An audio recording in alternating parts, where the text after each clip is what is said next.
bedtime story then. With the runes today we got algaes, and algaes represents the yew tree. So we're going to read the yew and see what they're trying to tell us extra. So this is connected to the read for the 31st of August 2024.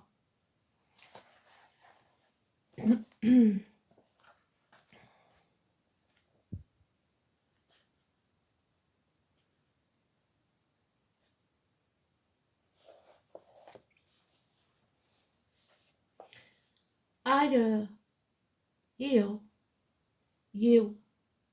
the 5th season, the winter solstice, December the 20th to the 23rd, could be important. The pad at the palm of the base of the little finger, which is Mercury, communication. So we're still in that grey zone where we've come out of Mercury retrograde, but I don't think it's gone direct yet. The colour, aphid, very white. The bird, ilat, the eaglet. The goddess, Kalik. The metal, lead. Lead stops the magic. The animal is the deer, the horned god. The message is, I am the tomb to every hope. Who but I know the secret of the unhewn dolmen? The musical note of F, Saturn the truth. It is about age, memory, oldest of woods, fairest of the ancients, most withered of wood and the sword. Live by the sword, die by the sword. The day for this tree is the winter solstice. Yew is a death tree in utopian countries and one of the 5 magical trees of Ireland, so possibly we will hear of a death in Ireland. It is sacred to Hecate in Greece and Italy, so the crossroads that we've been having with the escape, the 2 of Wands. In Rome, when black bulls, so Taurus which we've got in the dice, were sacrificed to Hecate, they were wreathed with yew. In Ireland, the yew was the coffin of the vine, and the wine barrels were made of yew. So we've got addictions and drinking, haven't we? It is thought to make the best bows. So Sagittarius, the hunter, Diana. The magical properties of the yew include the feminine gender, the planet of Saturn, the element of water, and the powers of raising the dead. Yew is also noted for being highly toxic. The yew is the central tree of death, said to root in the mouths of the dead, releasing their souls and absorbing the odour of decaying bodies. Thus it is Hecate's tree, the goddess of all composting materials that are gifted to the fertility of the underworld. Yew is a symbol of life within death, because she takes longer than any other tree to mature except for the oak. Yew is the essence of the self, that which is inherited from the ancestral past. It is the eternal root of self, so your roots, where you came from, your ancestors. It is the ultimate measure of passage of the soul from life to life. Ido refers to the transformation from one state to another, or a movement of some kind. It can be fraught with discomfort and a sense of loss. There is a high likelihood that Ido indicates that there is ignorance of a certain forthcoming transformation, or that one is imminent. The main challenge is the inner feeling of loss and sorrow. The grief must be worked through before change can fully be understood. Keep in mind that birth always follows death in the endless cycle of creation. You is the family. It is also an effective treatment for cancer. I am Kalik, the meagre blue hag. My face is blue, my teeth are red, and I have only one eye. I am the Winter Queen, so Aquarius. My name means dark of the sun. I am ruler of the little son of winter. A very ancient hag aspect of the goddess was known by many names throughout the Celtic countries. In the Irish triads, the Cailleach is considered one of the three great ages: the age of the yew tree, the age of the eagle, and we have eagle on the Judgment Day card, don't we? And the age of the hag of bear.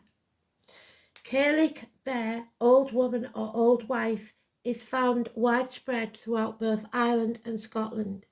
Many mountains, lakes and rivers are said to have been created by her. Even some of the cairns are reputed to be piles of stones which fell from her apron. The Cailleach forms a triple goddess from the Cailleach bolus and the Cailleach corca dwybarn. It is said that it was she who let loose the rivers, shaped the mountains, and swung her hammer over the green grasses. The Cailleach was said to possess the ability to change from an ugly old hag to a beautiful young maiden. In Ireland, she is also called the Sentian Berry. In Scotland, the Cailleach is a blue-faced hag and represents the 3 months of winter. Her reign is broken by the appearance of Bridget at Imbolc, the 1st and 2nd of February, at Beltane, so again the Aquarius energy. And the Cailleach hides her staff under a holly bush for protection in the game of Sibyl. So the names Sibyl and Holly could be important, which is very similar to the game of snakes and ladders. And we had the snake, didn't we? That children play today. The Cailleach was the dragon. So those born in the year of the dragon and the snake. This game was played on seasonal basis, demonstrating the battle which was fought between the Cailleach bears and Bridget. The Romans equated the Cailleach with one of their goddesses named Juno. Later the Cailleach took the name of Niamh, and the Bone Mother, and was said to be seen flying through the air, followed by a league of demons during Samhain. Within Manx folklore, the Cailleach Grubnag was an old woman of spells who was associated with the weather. So, floods, like we said, a lot of rain. It is said that if Imbolc is a good day, she will come out to warm herself. But if the day is wet and gloomy, she will stay inside. So, Imbolc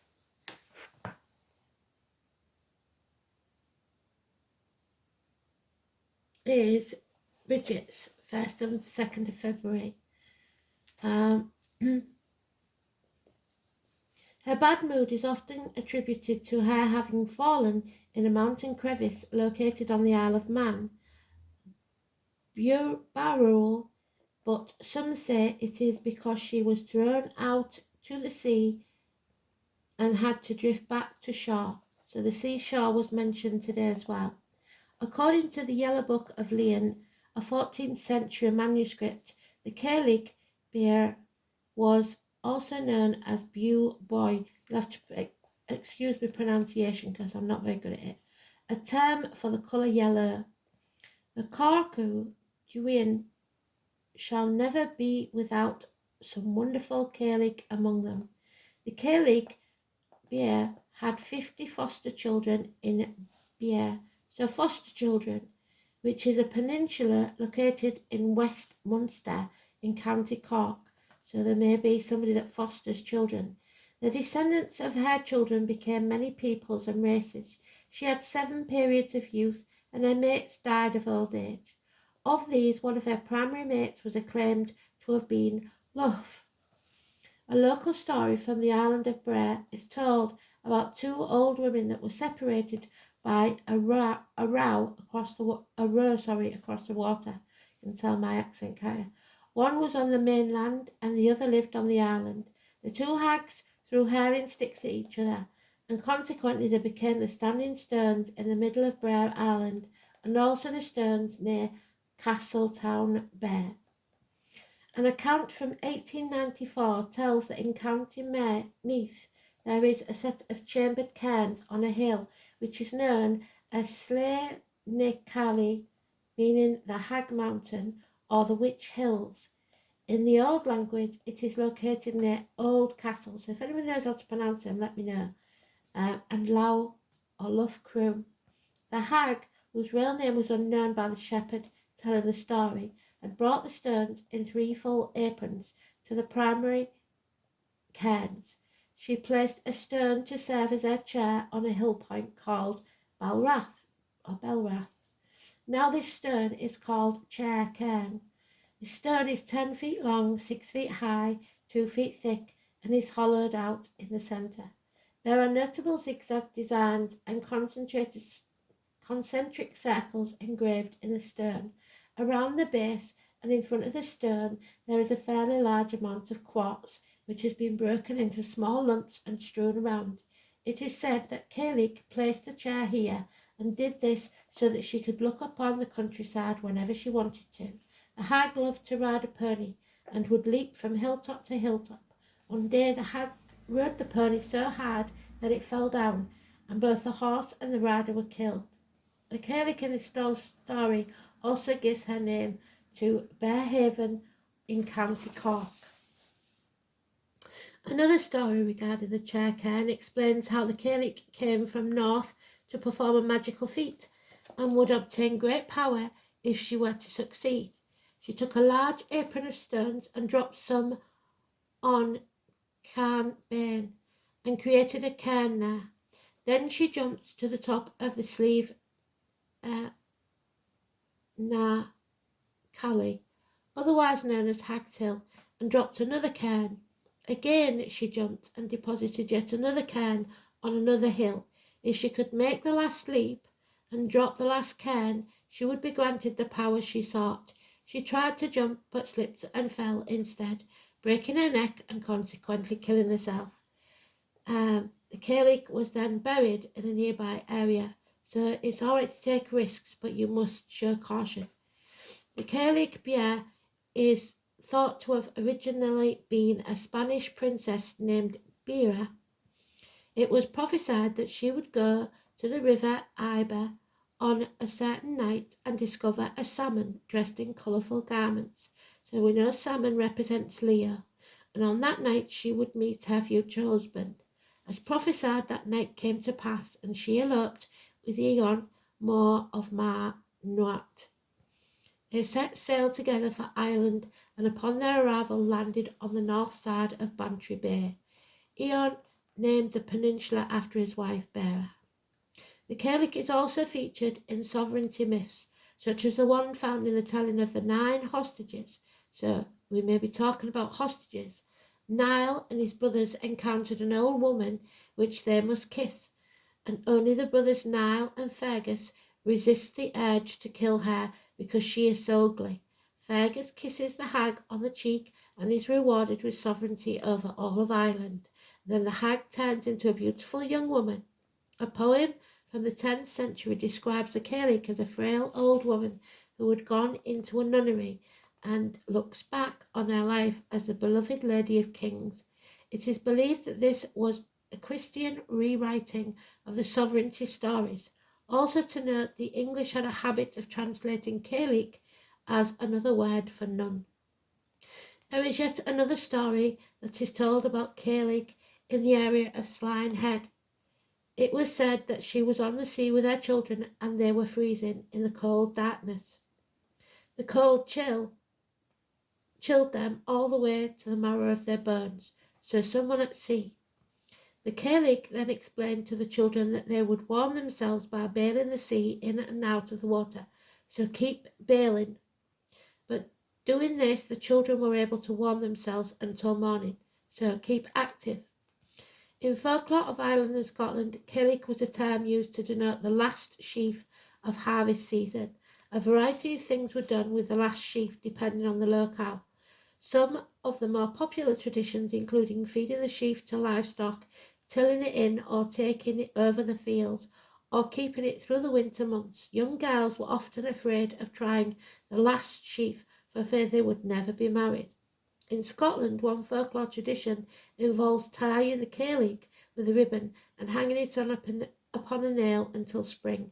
On the Isle of Lewis, they would take the Cailleach and fill her apron with cheese, bread, and a sickle. Although reference is made to her beauty, she is also described as having an eye in the middle of her blue-black face, red teeth, and matted hair. She controlled the seasons and the weather. The Cailleach bear of Scotland Highlands is a bluish-faced hag who personified winter, and this is one of the clearest cases of the supernatural creature who was once a primitive goddess among the ancient Celts, and before them the Fomorians. She has various facets of her character in which there are striking resemblance to the primitive form of Greek goddess Artemis, which are, like I said, Sagittarius. At first sight, she seems to be the personification of winter. She is called the daughter of grain, of winter sun. There were two suns in the old Celtic calendar, the big sun, which shines from Labal, Tarn, Beltane, Eve, to Samhain, and little sun, which shines from Samhain to Beltane. Beltane is April the 30th. Samhain obviously is Halloween. The Cailleach was reborn each Samhain and went about smiting the earth to blight growth and then to call down the snow, a bit like Demeter when she lost Persephone as a hostage to the devil. On Beltane Eve she threw her staff under a holly tree or a gorse bush, as both are hair plants, and turned into a grey stone. For that reason lonely standing stones are sacred to her. In some tales she does not turn to stone, but rather appears at the house where the Fian lay, begging that she might be allowed to warm herself at the fire. When she crept into his bed, he did not repulse her, only put a fold in the blanket between them. After a while he gave a start of surprise, for she changed into the most beautiful of women that man had ever seen. So it would seem that the Cailleach represented a goddess of both winter and summer. She was guardian spirit of a number of animals. The deer have the first claim to her, so if you see a deer, they are her cattle. She herds and milks them and often gives them protection against hunters. Swine, so the pigs, those born in the year of the boar. The wild goats, so Capricorn, those born in the year of the sheep. Wild cattle and wolves, which is Capricorn, were also creatures. In another aspect, she is a fishing goddess as well as the guardian of wells and streams. She also turns into Manx Gaelics as the Cailleach no Gromar. Cailleach, she with the all-knowing eye of two faces, so a two-faced woman, one of royal blood and one of youth, beautiful and desirable, giving birth to a nation, our mother who nurtures us and cradling us to her bosom. She with the all-knowing eye of two faces, one of the deepest black and knowledge, withered, aged, older than time, standing guard over her people, guiding them back to her ancient womb. She with the all-knowing eye of two faces, mother and crone, so mother. With us at the beginning and at the end, she with the all-knowing eye of two faces sees all the injustices. A quick and swift warrior is she, and we had the female warrior today. Do not fear the unleashing of her power. She with the all-knowing eye of two faces will teach through destruction to renew the life process. She with the all-knowing eye of two faces, the Cailleach. The name Casey could be important. So, the warrior woman is coming to wreak havoc. Aquarius energy. Stand in your truth and face your fears. Do not lose hope. Thanks for listening.